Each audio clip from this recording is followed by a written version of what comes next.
Hello, this is Dr. Marty Klein with some more sexual intelligence.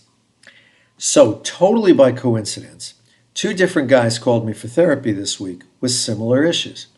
One was regularly going to massage parlors for happy endings, and the other was paying young men he met on Grindr for quickies. They each thought their behavior was wrong, and they both felt ashamed. The first guy, Pedro, wanted to stop. The second guy, Chang, didn't really want to stop, but he thought he should. Both guys are married. Both guys have high-paying, pressure-filled jobs. Both guys have trouble talking about sex. So they've each arranged to have sexual encounters without any talking. That's one reason they do it. As Charlie Sheen once said, "I don't pay women to have sex, I pay them to leave afterwards." Pedro and Chang were paying so they could leave afterwards. No talking, no cuddling, no connection, no obligations, or anyone else's expectations. Some men pay for handjobs because they want touching. Straight massage doesn't really work for this because it's so different from being caressed or hugged. And negotiating with a wife or girlfriend or husband or boyfriend requires emotional and communication skills that, unfortunately, some men just don't have. Paid or otherwise, a quality handjob can be quite satisfying.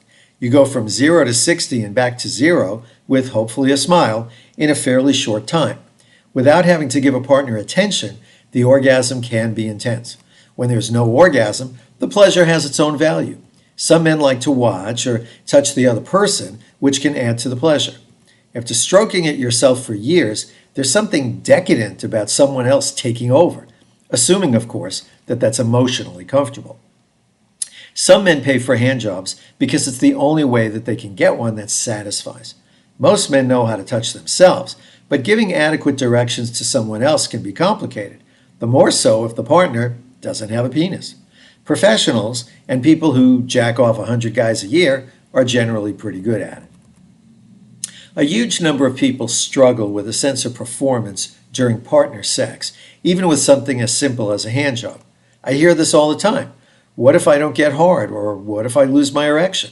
What if I come right away or I don't come at all? What if she gets bored? A mere $50 or $100 can buy the luxury of not worrying, increasing the pleasure. Do people pay for handjobs because they unconsciously want to get caught?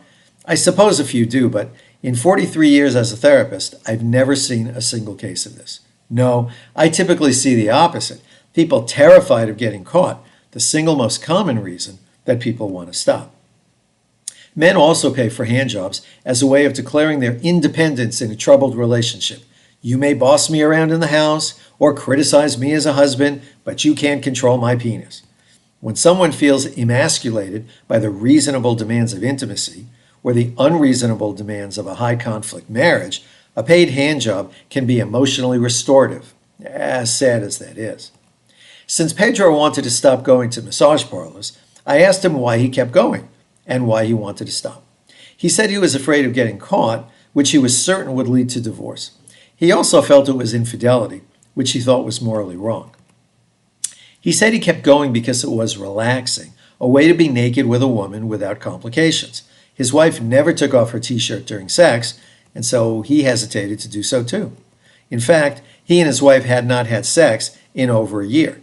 It hurt, she wasn't in the mood very often, he often worked way beyond her bedtime, they felt awkward in bed together, but more to the point, he didn't feel connected to her. I suggested he talk to her about that first, not sex, not massage parlors, but rather feeling disconnected.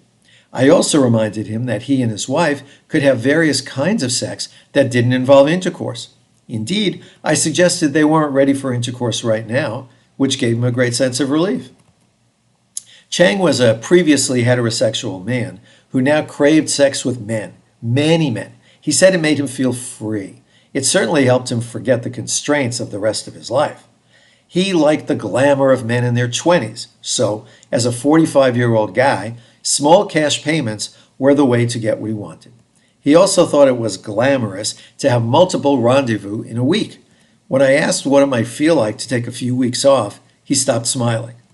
If you can't imagine going a month without this, I asked, doesn't that sound more compulsive than glamorous?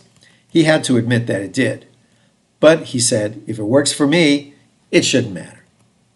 A bitter wife who promised a custody battle if they divorced, a 5-year-old son he barely knew because she controlled access to him. They'd been living separately for 2 years. A job at which he felt chronically behind, and 2 sickly parents he was committed to caring for, all added up to an unhappy life for Chang. He insisted he was a basically happy person, but at the same time, he said he frequently needed a release. Grindr and Handjobs were that release. Why pay? Because being with young guys made him feel young. Because he felt it entitled him to pick and choose. Because it made him feel powerful and in control.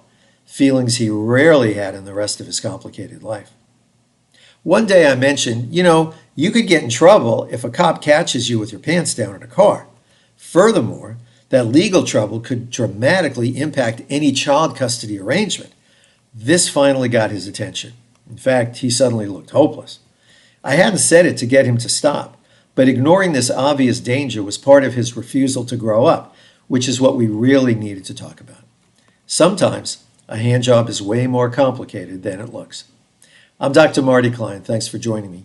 I drop one of these sexual intelligence videos about once a month, so if you want to get notified when I do, just click the subscribe button at the bottom of your screen. Oh, and if you like your sexual intelligence one sentence at a time, go to my Instagram page. You'll love it.